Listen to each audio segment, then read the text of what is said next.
Shalom, saudara-saudara yang kekasih, bersama dengan saya, Pendeta Ram Kenny. Peristiwa air bah adalah salah satu peristiwa yang besar dalam Alkitab. Karena dalam peristiwa ini Allah menghancurkan seluruh makhluk hidup, mulai dari manusia, kemudian binatang-binatang, serta tumbuh-tumbuhan hancur dalam peristiwa air bah. Tentu kita bertanya, mengapa Allah menghancurkan seluruh makhluk hidup? Apa dosa yang menyebabkan Allah harus memusnahkan seluruh makhluk ciptaan yang Ia ciptakan? Nah, sekarang ini kita akan mempelajari alasan di balik peristiwa ini, yang dikenal dengan peristiwa amalgamasi. Kita akan mulai dengan membaca Kejadian pasal 6 ayatnya yang kelima yang berbunyi demikian. Ketika dilihat Tuhan bahwa kejahatan manusia besar di bumi dan bahwa segala kecenderungan hatinya selalu membuahkan kejahatan semata-mata. Ayat ini menyebutkan Allah melihat bahwa manusia yang hidup di zaman ini seluruh kecenderungan hatinya adalah kecenderungan yang jahat semata-mata. Nah, kalau kita pergi ke ayat 11 dan ayat 12 kitab yang sama, Kejadian pasal 6 ayat 11 dan 12, di sana dijelaskan lebih jauh lagi keadaan dunia waktu ini sebelum Allah menghancurkan dunia ini. Adapun bumi itu telah rusak di hadapan Allah dan penuh dengan kekerasan. Allah menilik bumi itu dan sungguh rusak benar, sebab semua manusia menjalankan hidup yang rusak di bumi ini. Perhatikan dua kata yang diulangi 3 kali dalam ayat ini. Kata yang pertama adalah kata bumi, diulangi 3 kali. Ini memberikan kita keterangan bahwa penulis Alkitab dalam hal ini Musa ingin menekankan bahwa bumi yang dimaksud di sini adalah seluruh bumi, seluruh dataran bumi telah rusak oleh karena dosa yang dilakukan oleh manusia.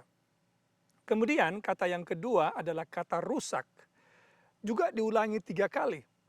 Tentu penulis Alkitab ingin kita mengerti satu hal, bahwa yang dimaksud dengan rusak di sini, seluruh makhluk hidup telah rusak. Bukan hanya manusia, tetapi juga binatang telah rusak oleh karena dosa yang dilakukan.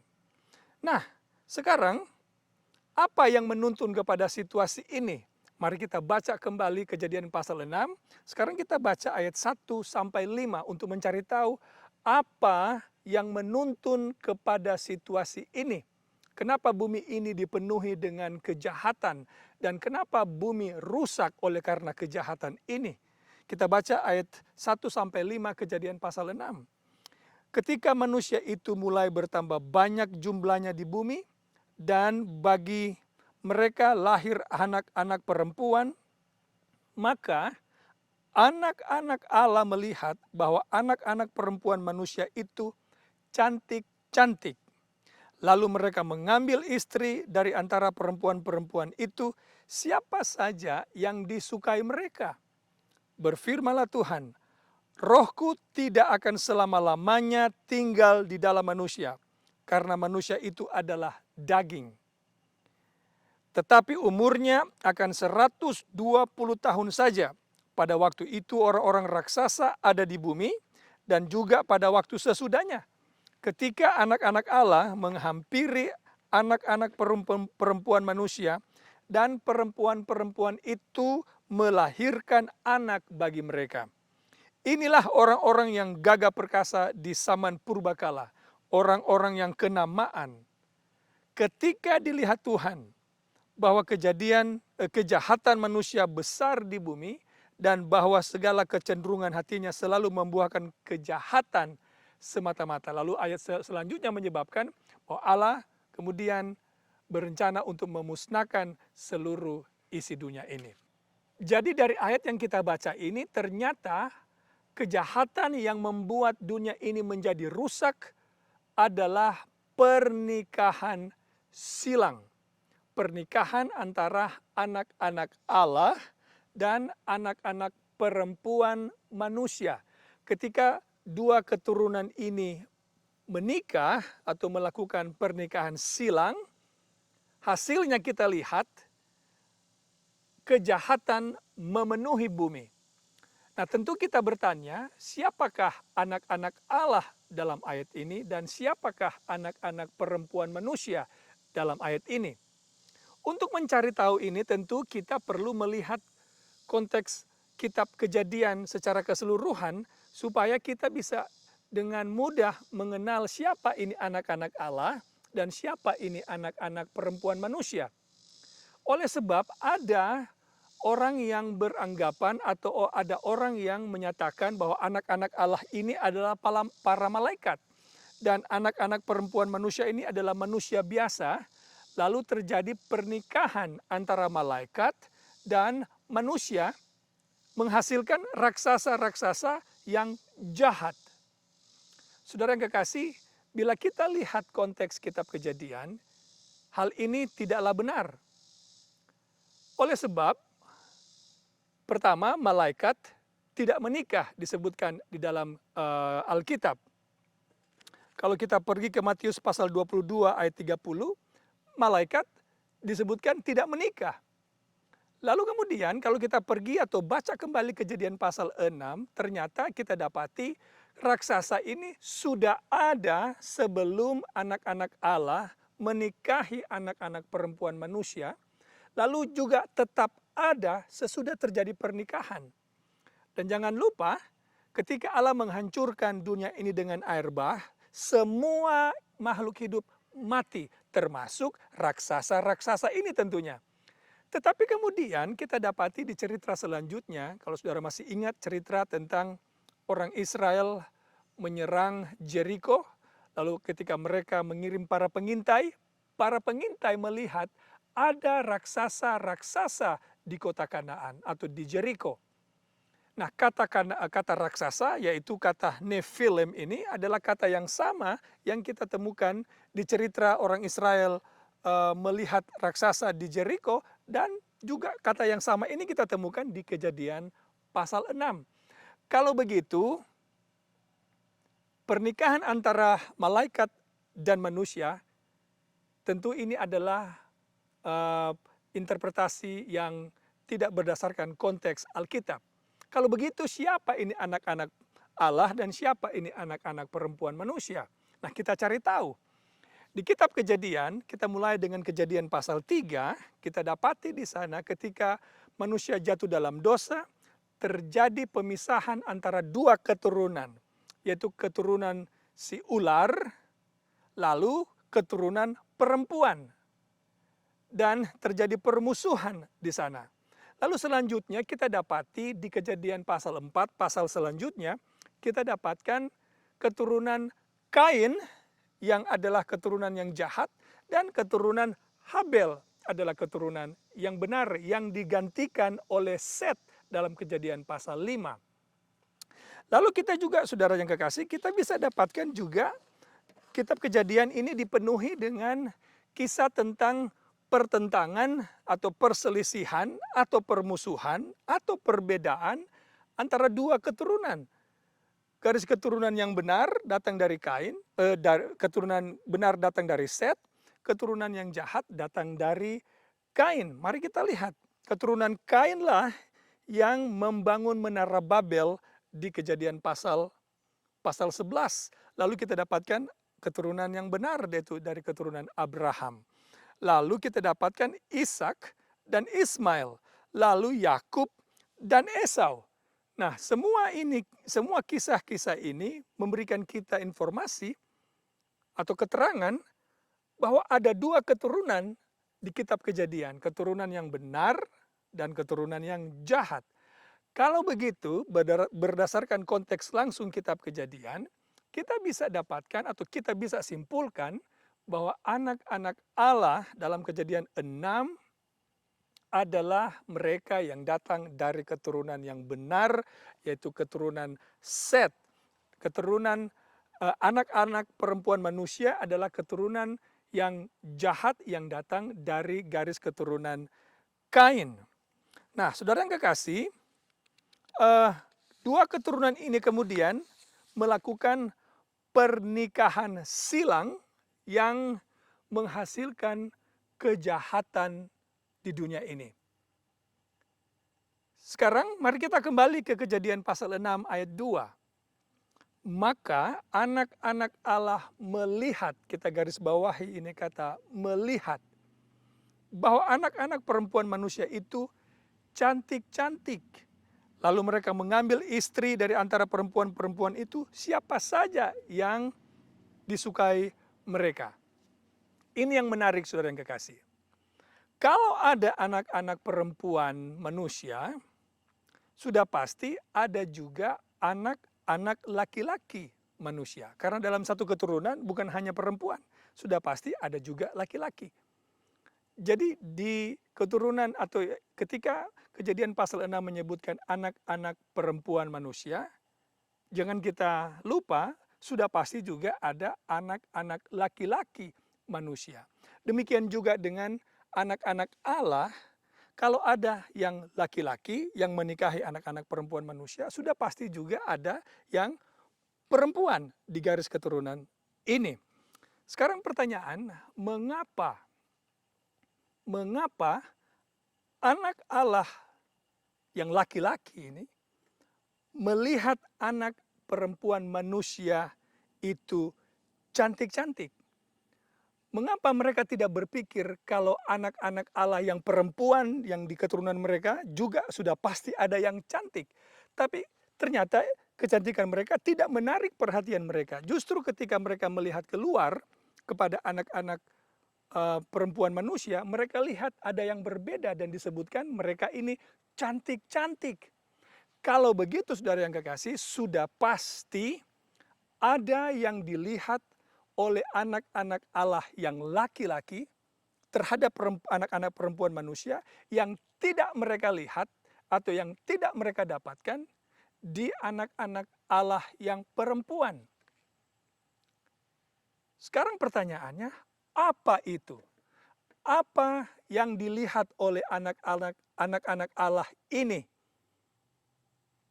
Ini menarik untuk kita lihat, saudara yang kekasih. Tentu untuk mencari tahu atau menjawab pertanyaan ini, kita harus pergi kepada keturunan Kain. Karena anak-anak Allah yang laki-laki ini melihat keluar kepada keturunan dari anak-anak manusia, yaitu anak-anak keturunan dari Kain. Menarik dalam Alkitab, nama itu sangat penting karena setiap nama memiliki arti. Apalagi di kitab Kejadian, setiap nama memiliki arti.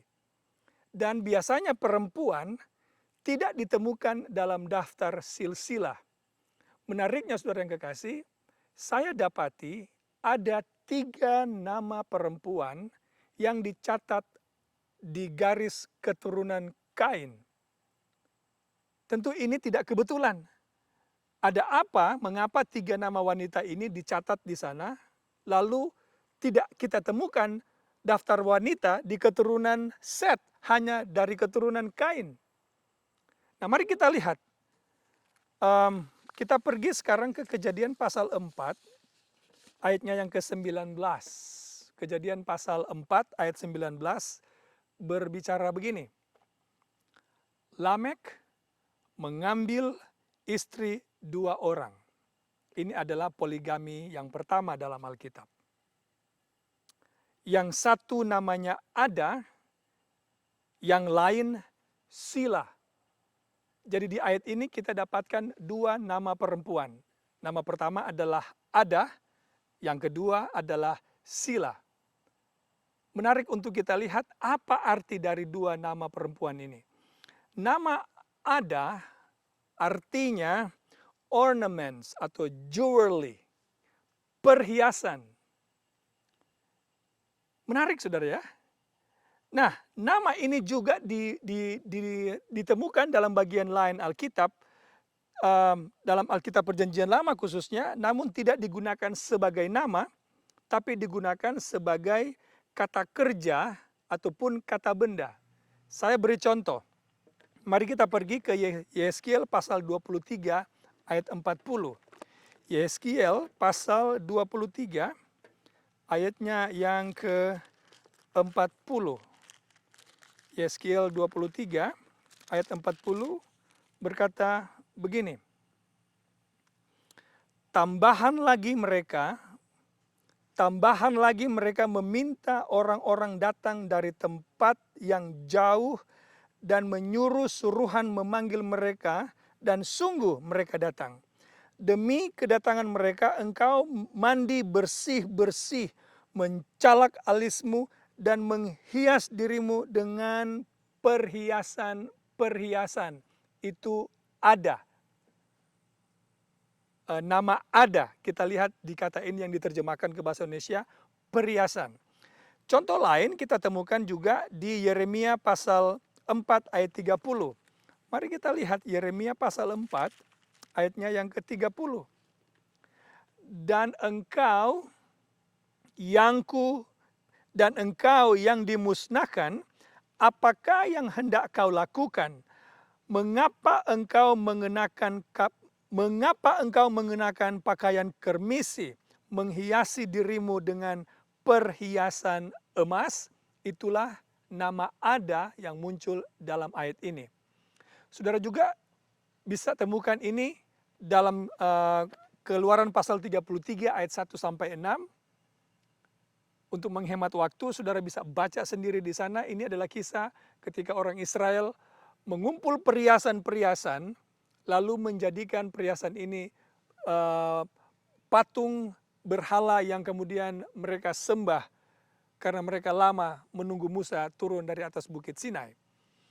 Jadi saudara yang kekasih, nama ada yang datang dari garis keturunan Kain, keturunan yang jahat, nama ini artinya ornaments atau jewelry atau perhiasan. Nama yang kedua adalah Sila. Sila artinya to tingle atau a shadow, menggelitik. Dalam arti nama ini selalu muncul dikaitkan dengan instrumen musik dalam Alkitab. Tahukah saudara bahwa dalam perjanjian lama, dancing with music sering diasosiasikan dengan hal-hal negatif atau yang selalu berhubungan dengan penyembahan berhala. Tentu saudara ingat dalam dua peristiwa ketika Nabi Elia mengadakan kontes dengan nabi-nabi Baal, yang dilakukan oleh nabi-nabi Baal ini dalam memanggil dewa mereka, mereka berjingkrak-jingkrak, mereka bernyanyi, ada musik yang dilakukan atau dinyanyikan dalam perayaan atau dalam penyembahan ini. Lalu cerita yang kedua kita dapatkan di cerita tadi, Musa di atas bukit Sinai. Lalu ketika dia turun, dia lihat orang Israel ini sementara menyembah dewa, menyembah patung yang didirikan dari emas. Kemudian mereka menyanyikan lagu-lagu dalam penyembahan ini. Jadi musik dalam Alkitab selalu dikaitkan dengan penyembahan kepada berhala. Nama yang ketiga adalah Naama. Kita temukan itu di Kejadian pasal 4 ayat 22. Sila juga melahirkan anak, yakni Tubal Kain, bapa semua tukang tembaga dan tukang besi. Adik perempuan Tubal Kain ialah Naama. Nah, saudara yang kekasih, arti dari Naama adalah lovely, beautiful. Apakah ini cocok dengan gambaran di Kejadian pasal 6 ketika anak-anak Allah melihat anak-anak perempuan manusia itu cantik-cantik? Nama dari Naamah artinya lovely atau beautiful, cantik. Oh, sangat cocok. Nah, apa kecantikan yang ditonjolkan oleh nama Naamah dalam Hebrew Bible atau dalam bahasa Ibrani? Ini adalah kecantikan eksternal atau kecantikan luar, bukan kecantikan batinia. Ini adalah kecantikan yang ditambahkan kepada apa yang Allah sudah ciptakan. Tidaklah heran anak-anak Allah ketika mereka lihat keluar, mereka melihat tiga hal ini. yang tidak mereka lihat di antara anak-anak Allah yang perempuan atau yang ada di keturunan mereka sendiri.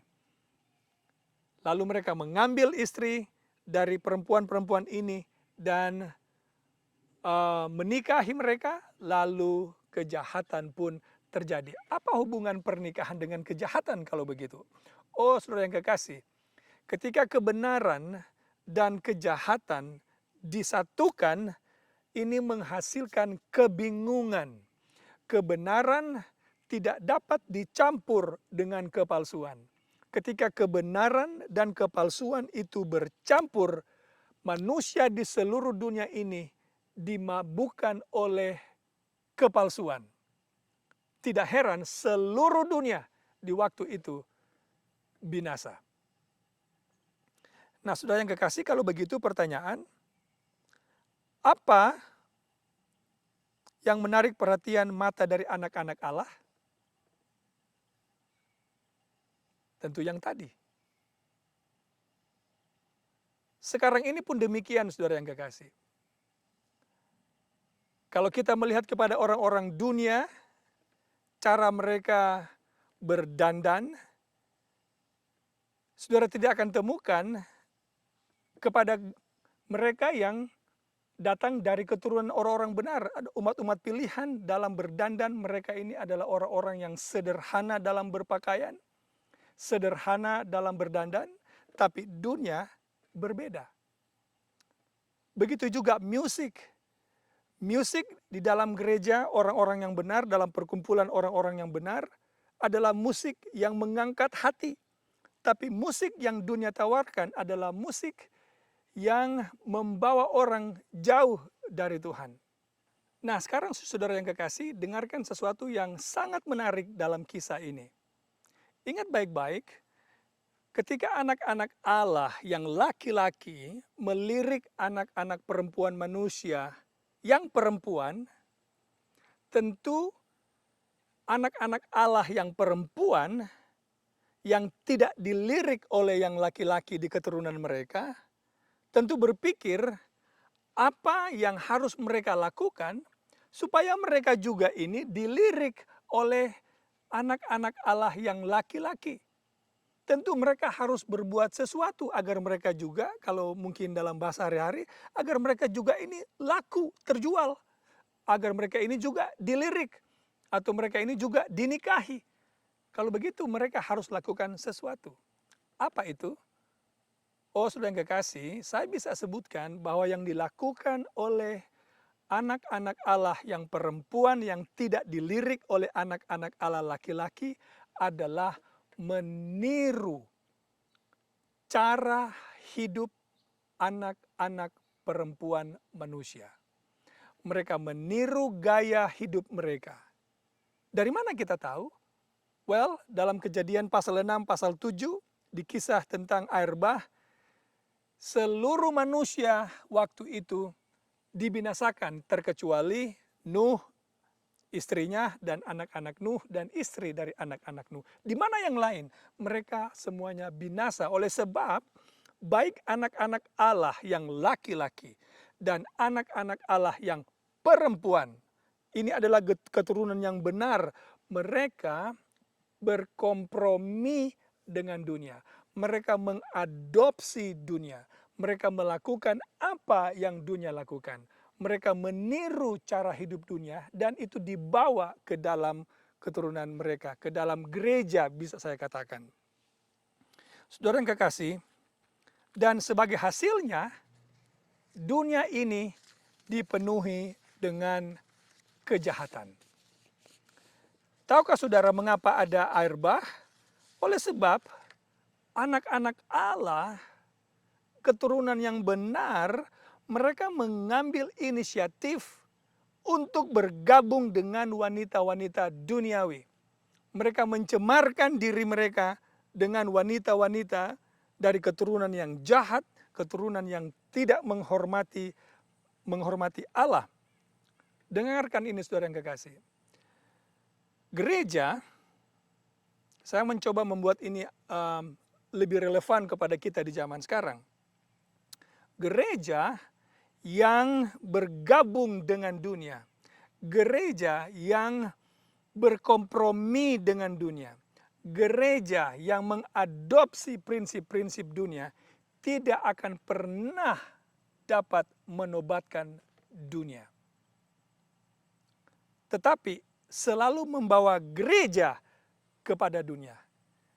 Sebagai akibatnya, dunia ini dipenuhi dengan kejahatan. Jangan lupa, kejahatan dan kebenaran tidak dapat digabung. Oleh sebab akan menghasilkan kepalsuan. Dan ini akan membingungkan seluruh manusia. Tidak lagi sanggup membedakan mana benar dan mana yang salah. Sekarang pertanyaan, apakah air bah di zaman Nuh adalah lambang atau simbol apa yang akan terjadi juga di akhir zaman? Jawabannya yes. Dari mana atau di mana ayatnya yang mendukung ini? Kita baca dari Matius pasal 24 ayat 37. Sebagaimana zaman Nuh, demikian juga kelak pada kedatangan Anak Manusia. Bila demikian, mungkinkah gereja di zaman kita sekarang ini, di zaman menjelang Yesus datang, mungkinkah gereja juga akan mengikuti cara yang sama, akan melakukan hal yang sama yang dilakukan oleh manusia di zaman Nuh? Absolutely yes. Absolutely yes. Gereja Kristen mayoritas di zaman ini mengadopsi prinsip-prinsip dunia dan memasukkan prinsip-prinsip ini ke dalam gereja. Oh saudara yang kekasih, Allah memanggil Nuh untuk mengamarkan umat-umat Tuhan ketika itu, tapi mereka tidak dengar. Tuhan juga akan memiliki umat yang setia di zaman ini yang juga akan mengamarkan gereja Allah atau umat-umat Kristen sekarang agar tidak mengulangi kesalahan yang sama. Apakah akan ada umat Tuhan di zaman kita sekarang ini yang tidak akan mencemarkan dirinya dengan perempuan-perempuan seperti yang dilakukan oleh mereka di zaman Nuh?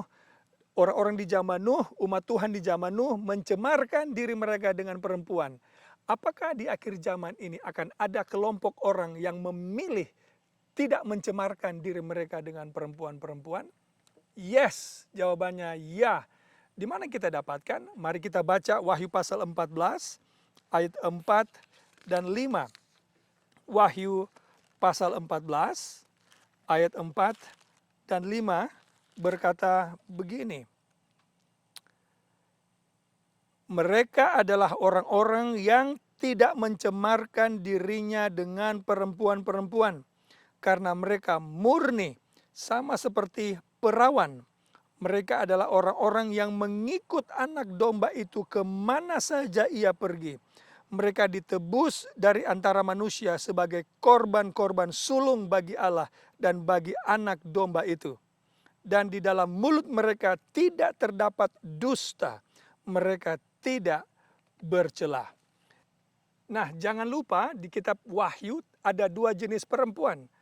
Perempuan yang kudus, yang suci, yang kita temukan di Wahyu pasal 12.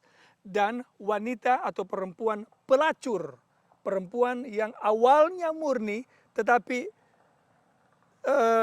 lama-lama kemudian menjadi perempuan yang tidak setia kepada Allah. Siapa perempuan dalam Alkitab? Perempuan adalah lambang gereja.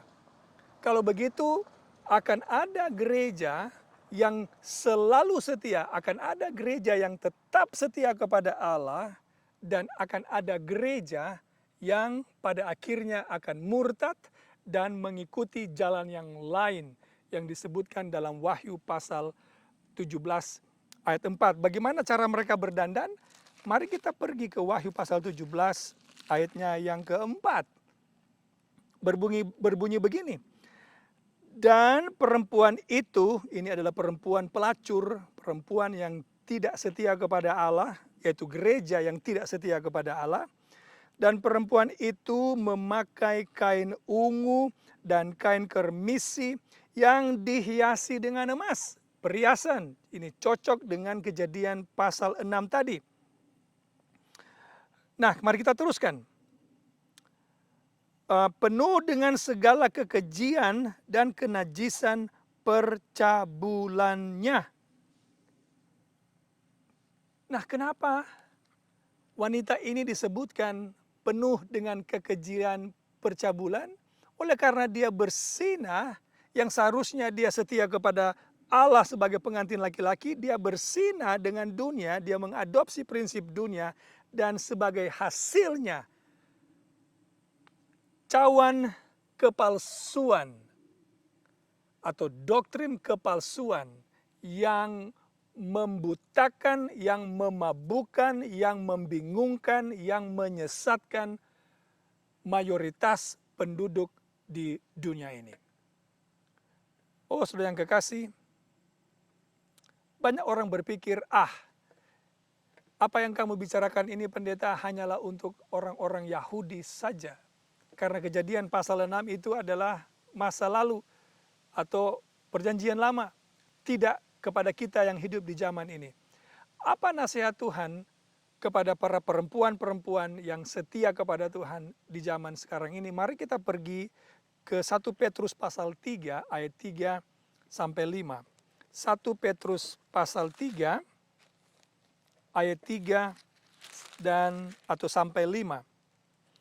Perhiasanmu janganlah secara lahiriah, yaitu dengan mengepang-ngepang rambut, memakai perhiasan emas, atau dengan mengenakan pakaian yang indah-indah. Tetapi perhiasanmu ialah manusia batiniah yang tersembunyi dengan perhiasan yang tidak binasa, yang berasal dari roh, yang lemah lembut dan tentram, yang sangat berharga di mata Allah. Oh, saudara yang kekasih, Allah mengajak kita untuk menghormati Dia dengan kecantikan batiniah kita, dengan karakter kita, dengan tabiat kita, bukanlah dengan perhiasan-perhiasan yang menarik perhatian mata. Nah, saudara yang kekasih, saya ingin menyampaikan sesuatu tentang Yesus.